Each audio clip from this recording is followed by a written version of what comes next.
জাল Shenzhen visa প্রদান এবং ভারতীয়দের অবৈধভাবে ইউরোপিয়ান ইউনিয়নে প্রবেশে সহায়তার জন্য গ্রেফতার করেছে। আসসালামু আলাইকুম, welcome back to another blog.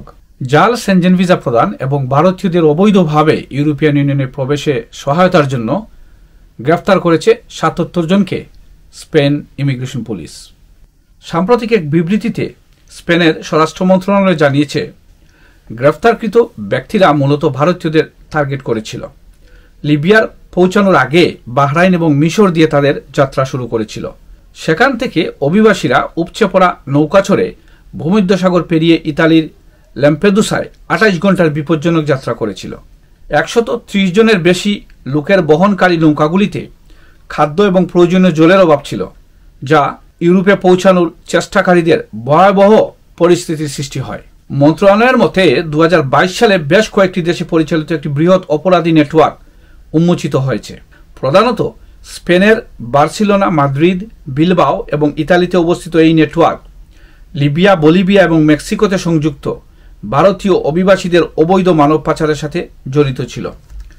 অভিবাসীদের সীমান্ত নিয়ন্ত্রণে বাইপাস করার জন্য ন্যাচারালাইজড বলিভিয়ানদের স্পেনিশ পাসপোর্ট দিয়ে এসব কর্মকাণ্ড চালানো হয়। স্পেনের অনেক ট্রাভেল এজেন্সি এসব কর্মকাণ্ডের সাথে জড়িত বলে ইমিগ্রেশন পুলিশ জানিয়েছে। দালালরা প্রতিটি লোকের কাছ থেকে প্রায় ৮ থেকে ১০,০০০ ইউরো নিয়ে থাকে। স্পেনের কাতালোনিয়া থেকে মানব পাচারকারী ব্যক্তিদের কাছ থেকে ৫ লক্ষ ইউরো, ১১টি পাসপোর্ট এবং অন্যান্য ডকুমেন্টস জব্দ করেছে ইমিগ্রেশন পুলিশ।